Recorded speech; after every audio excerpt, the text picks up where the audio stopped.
Bonjour à tous, j'espère que vous allez bien. On se retrouve aujourd'hui pour une nouvelle vidéo qui va être une espèce de guide sur Payday 3 sur comment bien commencer. Vidéo qui répondra aussi à quelques questions que j'ai vu beaucoup de poser dans le live que j'ai fait hier en découverte sur Payday 3. D'ailleurs, sachez que dans les jours qui arrivent, je vais être assez régulièrement en live sur le jeu, donc si ça vous tente de venir voir un petit peu ce que ça donne en live, de profiter de l'ambiance et des gameplays, n'hésitez pas à venir me follow sur Twitch. Vous trouverez le lien sous cette vidéo, vous pouvez même carrément utiliser votre Prime pour soutenir. Et puis en ce qui concerne cette vidéo, n'hésitez pas, si elle vous a aidé, à laisser un petit like et à vous abonner, ça fait toujours plaisir. Bon, vous le savez probablement déjà, mais Payday 3 est un jeu de braquage qui est destiné à être joué en multijoueur, en coop, mais il est possible de jouer solo pour pouvoir s'entraîner à apprendre le gameplay de base, à apprendre les différentes maps, à vous entraîner au combat, enfin bref, il y a énormément de choses que vous pouvez faire pour vous améliorer en solo. Mais trouver comment lancer une partie solo n'est pas forcément ultra instinctif, puisqu'il n'y a pas vraiment de partie solo dans les menus du jeu. Pour lancer une game solo, il faut aller dans jouer, puis casse, ensuite choisir le braquage de votre choix, et ensuite mettre le jeu en mode invité uniquement. Ensuite vous faites lancer le matchmaking, qui est assez bizarre quand on est en solo, mais il faut quand même le faire, et ça va finir par vous mettre dans une partie où vous serez tout seul avec des IA. Alors il n'est pas possible de jouer en solo sans aucune IA, alors les IA n'ont pas que des défauts, elles ont aussi quelques avantages comme la possibilité de dropper du soin, des munitions, de venir vous revive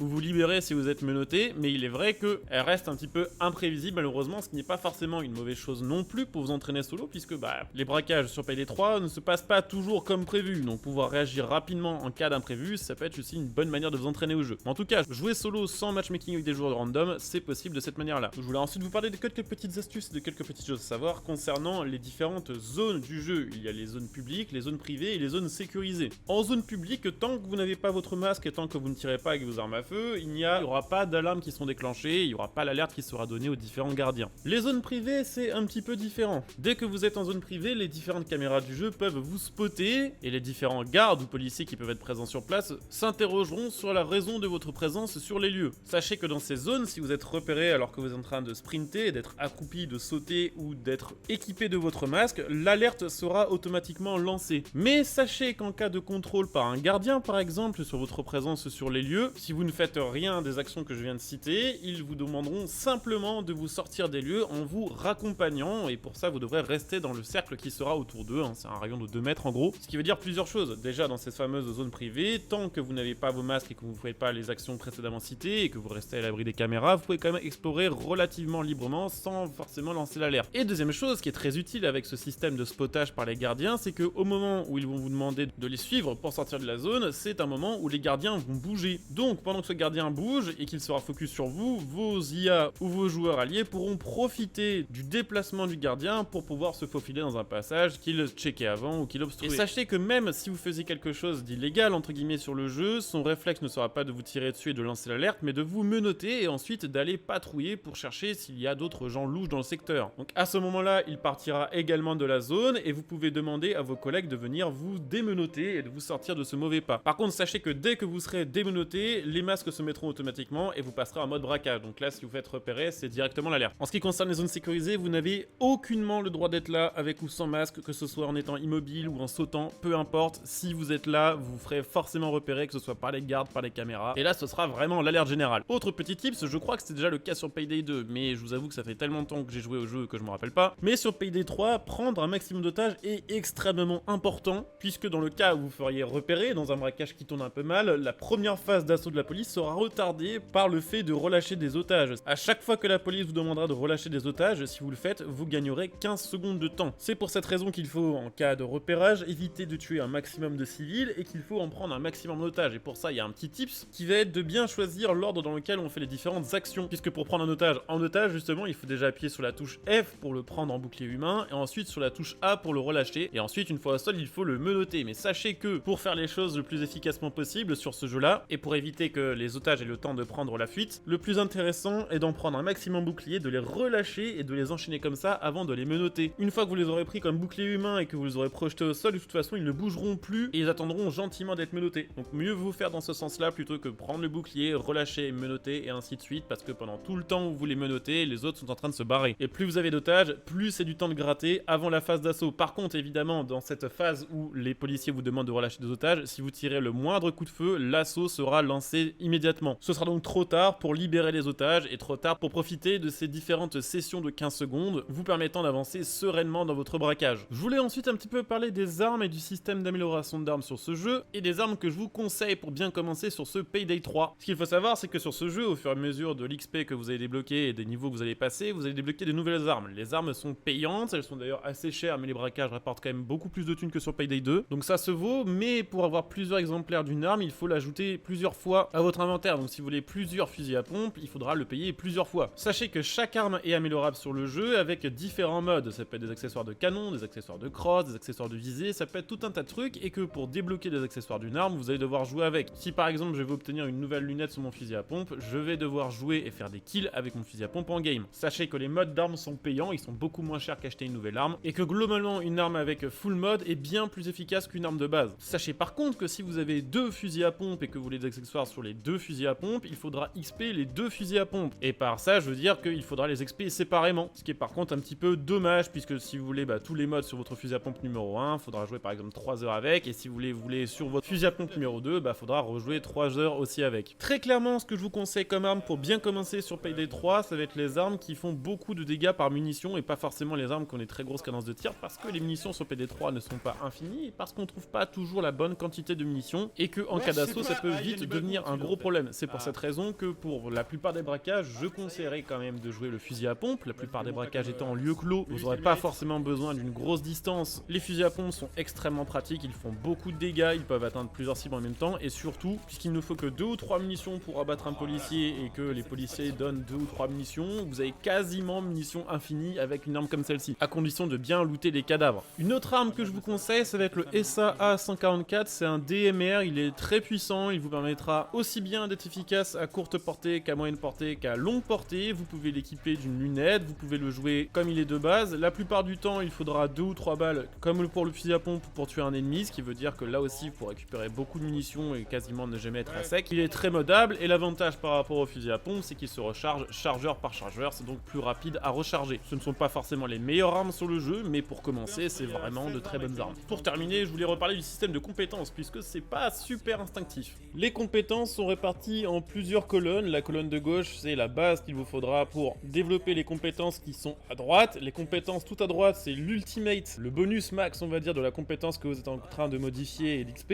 Et tout ce qui est entre les deux, c'est des compétences intermédiaires basées sur la compétence de gauche qui vous permettront d'atteindre la compétence de droite. Chaque compétence ici, que vous voyez, chaque petit carré, vous coûtera un point de compétence. Peu importe que vous ayez déjà recherché la compétence, peu importe que vous ayez débloqué la suivante, pour l'équiper et pour l'utiliser, il faut un point de compétence. Les compétences de gauche, donc les compétences principales, peuvent être masterisées. Pour ça, il suffit de les utiliser. Et ça, le jeu va automatiquement le prendre en compte. Si vous utilisez par exemple beaucoup la compétence de luge de plomb, vous allez XP plus rapidement que la compétence de médic par exemple. Une fois qu'une compétence sera maîtrisée, vous verrez dessus un petit logo de carte à jouer. Sachez qu'une fois maîtrisée, la compétence est à son maximum et que vous n'avez pas besoin de réutiliser de points de compétence pour débloquer sa masterisation. Pour toutes les compétences qui se situent plus bas sur ce menu, donc toutes celles qui sont indiquées rechercher, vous pourrez soit manuellement décider de rechercher l'une d'entre elles, soit le jeu le fera automatiquement selon votre style de jeu. Sachez d'ailleurs que pour trouver ce fameux menu de compétences, il faudra aller dans le menu arsenal. Je trouve que c'est plutôt un mauvais choix au niveau de l'interface, mais c'est comme ça.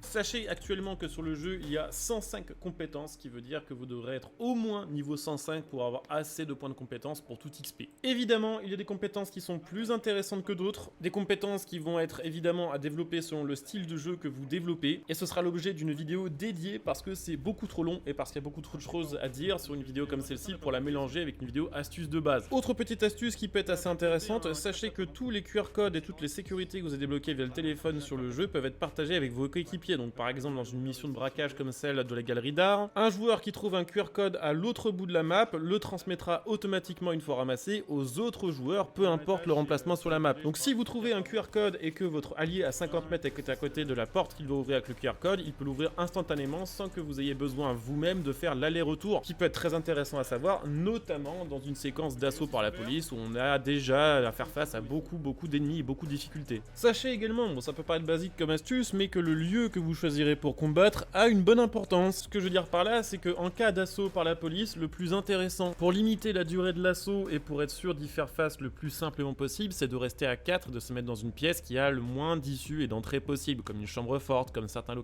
techniques. Moins il y a d'entrées, moins vous aurez d'endroits à surveiller, plus la police arrivera par paquet et plus elle sera stackée, ce qui vous permettra en plus de récupérer plus facilement les munitions, qui vous permettra de déposer tout votre attirail de défense au sol, donc tout ce qui va être pack de vie, pack de munitions, pack d'armure, ce qui vous permettra surtout de faire face plus facilement aux différents policiers spéciaux qui peuvent entrer dans la la pièce, que ce soit les cloakers, que ce soit les tasers, que ce soit les mastodontes, à 4 vous serez vraiment beaucoup plus efficace. Il est pour moi préférable sur Payday 3 au niveau des assauts d'essayer de les terminer les plus vite possible pour ensuite profiter des phases de calme à 4 joueurs pour continuer le braquage plutôt que d'essayer de continuer les objectifs du braquage pendant l'assaut, ce qui est en général bien trop compliqué lorsque vous arrivez sur des difficultés de jeu augmentées. Donc lorsque ça part en couille, essayez de trouver un endroit pour vos fights au moment où l'assaut sera lancé, comme ça vous saurez que vous pourrez vous y replier. Pensez à dropper vos différents packs de munitions, de vie et d'armure au sol, et laissez les policiers venir petit à petit, c'est vraiment le plus optimal pour les braquages. Voilà, je pense qu'avec ce premier guide, on a fait le tour des premières petites astuces intéressantes à connaître sur Payday 3. Évidemment, il y aura d'autres vidéos geeks qui vont sortir sur la chaîne dans les jours à venir, au fur et à mesure que j'aurai trouvé des choses intéressantes à vous partager sur le jeu. J'espère que cette vidéo vous aidera. Si c'est le cas, n'hésitez pas à le montrer en soutenant la chaîne. Vous pouvez par exemple utiliser mon lien Instant Gaming pour acheter vos jeux comme Payday 3, qui est par exemple moins cher, et en le prenant via mon lien, ça soutient. Et n'hésitez pas à checker dans la description les autres liens de soutien de la chaîne. Je coupe ici, je vous dis à très bientôt pour une autre vidéo. Bon jeu à tous, ciao.